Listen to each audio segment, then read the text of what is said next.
नमस्कार दोस्तों। आज हम लोग बात करने वाले हैं एबीओ ब्लड ग्रुप सिस्टम के ऊपर। जैसा कि आप लोगों को पता है कि ब्लड बैंकिंग में एबीओ ग्रुपिंग बहुत ही इम्पोर्टेंट होती है और इसके अलावा आरएच ग्रुपिंग भी करते हैं। तो दोनों ग्रुप जो होते हैं एबीओ एंड आरएच जो दो सिस्टम डेवलप किए गए हैं, इन्हीं दो सिस्टम के तहत ब्लड ग्रुपिंग की जाती है। तो एक पहला जो सिस्टम होता है वो एबीओ सिस्टम होता है और दूसरा जो सिस्टम होता है वो आरएच सिस्टम होता है। और तो आज एबीओ सिस्टम के बारे में जानेंगे हम लोग। मैं डॉक्टर एस के सूत्रकार, डिपार्टमेंट ऑफ पैथोलॉजी। चलिए शुरू करते हैं। तो जैसा कि मैंने बताया कि आप लोगों को कि बहुत सारे सिस्टम हैं, करीब 30 प्रकार के डिफरेंट टाइप के सिस्टम्स हैं, लेकिन जो हम यूज़ करते हैं यूजली वो एबीओ सिस्टम है।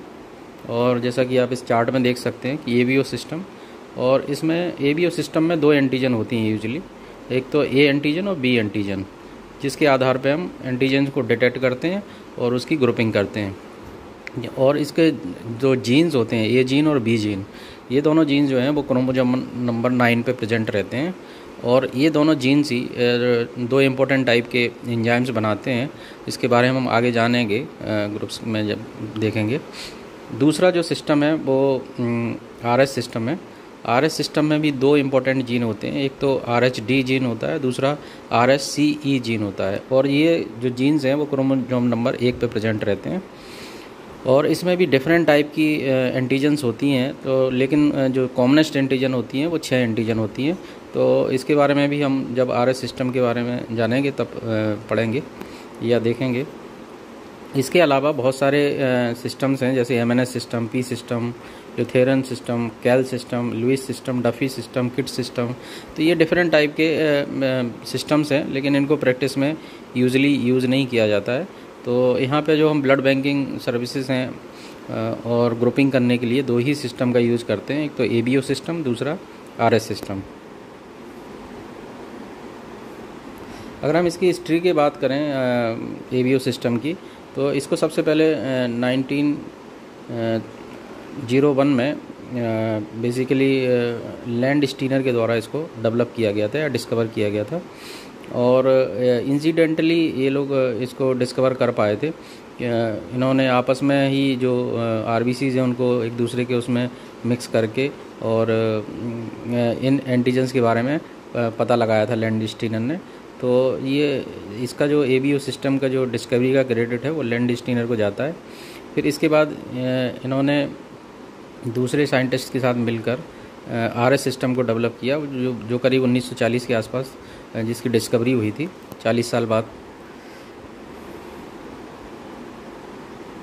तो हम एबीओ ग्रुप्स के बारे में बात करें तो यहाँ पे 4 ग्रुप एबीओ सिस्टम में 4 ग्रुप में इसको डिवाइड किया गया है। पहला जो ग्रुप है वो ए ग्रुप है, और दूसरा ग्रुप है बी ग्रुप, और तीसरा जो है वो ए बी ग्रुप है, और चौथा जो है वो ओ ग्रुप है। और ये सारे जो ग्रुप्स हैं ये बेसिकली एंटीजन की प्रेजेंस के ऊपर, अगर एंटीजन प्रेजेंट है तो उस ग्रुप को उसका नाम दिया जाता है। जैसे ए एंटीजन अगर प्रेजेंट है तो ए ग्रुप हो गया, बी एंटीजन प्रेजेंट है तो बी ग्रुप हो गया। अगर दोनों एंटीजन आरबीसी के ऊपर प्रेजेंट है तो ए और बी ए बी ग्रुप हो गया। और अगर कोई एंटीजन नहीं है, ए एंटीजन भी नहीं है, बी एंटीजन भी नहीं है, तो जो ग्रुप होगा वो ओ होगा। तो यहाँ पे दूसरी चीज़ इंपॉर्टेंट है कि अगर हम इसकी जीनोटाइप के बारे में बात करें तो जो ए ग्रुप है उसकी जीनोटाइप दो तरह से हो सकती है, या तो दोनों अलील ए हो सकते हैं, या एक अलील, दो में से एक अलील जो होता है वो ए हो सकता है और दूसरा नल हो सकता, मतलब 0 हो सकता है। तो यहाँ पे आप जीनोटाइप देखेंगे ए ग्रुप की, तो इसमें दो अलील में से अगर एक अलील भी ए का है तो ये एक्चुअली ए ग्रुप इसकी फिनोटाइप होगी। दूसरा अगर बी ग्रुप को देखें, जीनोटाइप देखें, तो बी भी हो सकती है या बी ओ हो सकता है। तो यहाँ पे भी जो फिनोटाइप होगी वो बेसिकली बी ग्रुप होगी। और अगर ए बी ग्रुप में देखें तो दोनों जीनोटाइप में ए और बी दोनों हैं। तो इसमें अगर जब दोनों जीन्स एक्टिव रहते हैं या प्रेडोमिनेंट रहते हैं तो इसकी जो ग्रुप होता है वो ए बी ग्रुप होगा। और चौथा जो है वो इसमें दोनों में से दोनों जीन्स ए जीन और बी जीन दोनों ही एक्टिव नहीं हैं, तो इसका ग्रुप जो होगा वो ओ ग्रुप होगा। तो जैसा कि मैंने बताया कि ऊपर तो जीनोटाइप है इसकी, नीचे जो है सेकंड लाइन में वो इसकी फिनोटाइप है। तो फिनोटाइप टाइप ए ग्रुप की या ब्लड ग्रुप ए की ए होगी, बी की बी होगी और ए बी की ए बी होगी। और जिसमें कोई भी एंटीजन नहीं है या कोई भी जीन्स नहीं है, ए जीन और बी जीन नहीं है, दोनों नहीं है, तो उसकी फिनोटाइप ओ होगी। और इन सब ब्लड में कॉम्प्लीमेंट्री इसकी एंटीबॉडीज़ प्रेजेंट रहती हैं। तो जैसे ए ब्लड ग्रुप है तो उसमें बी एंटीबॉडीज़ मिलेंगी आपको, अगर बी ब्लड ग्रुप है तो उसमें ए एंटीबॉडीज़ मिलेंगी, अगर ए बी ब्लड ग्रुप है तो इसमें कोई भी, क्योंकि दोनों एंटीजन प्रेजेंट है इसलिए कोई भी इसमें एंटीबॉडीज़ नहीं होगी। और जो ओ ब्लड ग्रुप है इसमें एक्चुअली ए और बी एंटीबॉडीज़ दोनों मिलेगी, क्योंकि इसमें कोई एंटीजन नहीं है। तो एंटीजन्स के बारे में जैसा कि मैंने अभी बताया था कि अगर आरबीसी की सरफेस पे ए एंटीजन प्रेजेंट है तो वो ए ब्लड ग्रुप होगा, अगर बी एंटीजन प्रेजेंट है तो बी ब्लड ग्रुप होगा, अगर दोनों एंटीजन प्रेजेंट है ए और बी तो ए बी ब्लड ग्रुप होगा, और अगर कोई एंटीजन अगर इसके ऊपर प्रेजेंट नहीं है ए और बी में से तो वो उसका ओ ब्लड ग्रुप होगा। अगर हम इनके एंटीजन्स के बनने के बारे में बात करें तो इनकी जो इसमें दो इम्पोर्टेंट एंजाइम्स होते हैं जो इसमें काम करते हैं। तो सबसे पहले एक्चुअली हैच एंटीजन जो प्रिकर्सर सेल्स होते हैं उसमें डेवलप होती है। तो जो न्यूक्लिएटेड सेल्स होते हैं जो बोन मैरो में प्रेजेंट रहते हैं उन सेल्स में सबसे पहले हैच एंटीजन का डेवलपमेंट होता है। और हैच एंटीजन जो है वो दो चीज़ों से मिलकर बनी होती है, एक तो ओलिगोसैकेराइड चेन होती है और दूसरा इसमें एक शुगर मॉलिक्यूल होता है फ्यूकोज। ये पूरी दोनों मिला के दोनों ही शुगर हैं एक्चुअली, ओलिगोसैकेराइड भी शुगर है और फ्यूकोज भी एक शुगर है, सिंपल शुगर है। तो इन दोनों की जब कॉम्बिनेशन होती है और ये एक्चुअली कार्बोहाइड्रेट का नेचर होता है इसका, और कार्बोहाइड्रेट एंटीजन होती है जो आरबीसी की सरफेस पे प्रेजेंट होती है, और इस एंटीजन को हैच एंटीजन बोलते हैं। इस हैच एंटीजन से ए एंटीजन और बी एंटीजन दोनों बनती हैं। वो डिपेंड करता है कि कौन सा जीन उस जो इंडिविजुअल है उसमें एक्टिव है। अगर ए जीन एक्टिव है तो ये एक इम्पॉर्टेंट एंजाइम्स को बनाता है, वो एन असिटाइल गैलेक्टोसामिन ट्रांसफरेज। तो जो एन असिटाइल गैलेक्टोसामिन ट्रांसफरेज है ये एक्चुअली हैच एंटीजन में एक मॉलिक्यूल को ऐड करता है जिसको एन असिटाइल गैलेक्टोसामिन बोलते हैं, और उसको ये ऐड कर देता है। तो जो ऐसे पर्सन जिनमें ओलिगोसैकेराइड चेन फ्रूकोज और एन असिटाइल गैलेक्टोसामिन होता है उनकी जो एंटीजन होती है वो ए एंटीजन होती है। दूसरी ओर अगर दूसरा एंजाइम एक्टिवेट होता है जैसे बी जीन के थ्रू, इसको बोलते हैं गैलेक्टोसाइल ट्रांसफरेज। तो इसमें क्या होता है कि एक गैलेक्टोज मॉलिक्यूल जो है वो ओलिगोसैकेराइड और फ्यूकोज के साथ अटैच हो जाता है, और इस जो नई एंटीजन बनती है वो बी एंटीजन होती है। तो ये दो एंटीजन एक्चुअली ए और बी एंटीजन दोनों ही हैच एंटीजन से डेवलप होती हैं।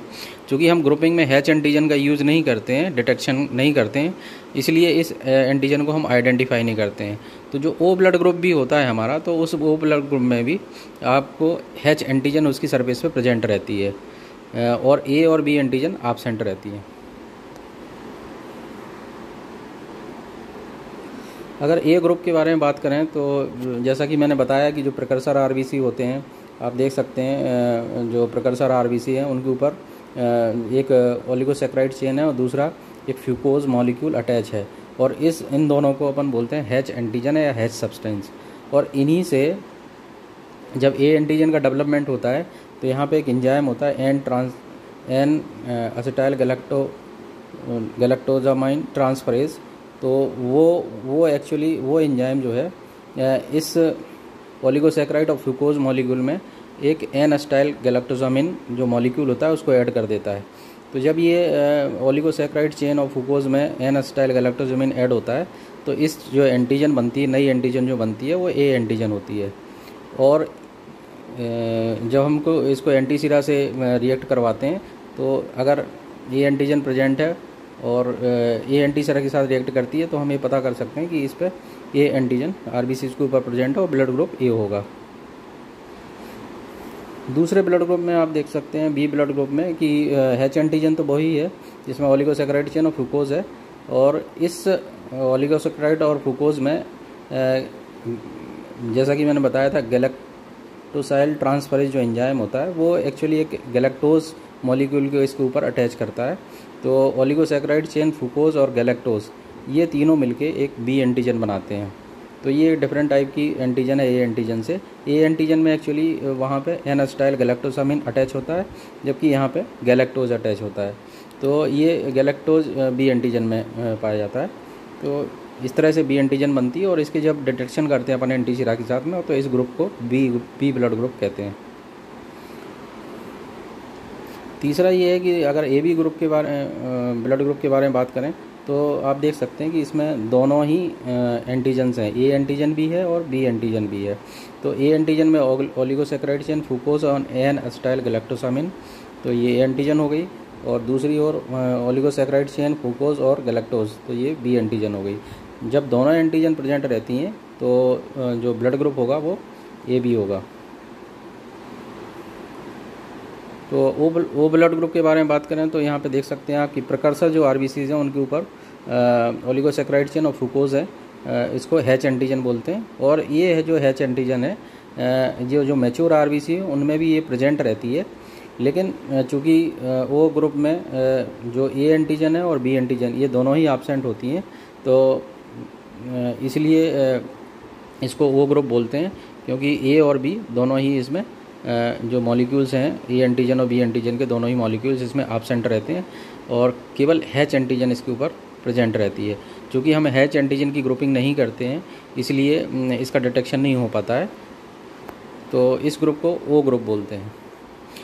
तो मुझे आशा है ये वीडियो आप लोगों को पसंद आएगा। तो ये एक ABO सिस्टम के बारे में छोटा सा एक ओवरव्यू था, और इसको देखने के लिए आप लोगों का धन्यवाद।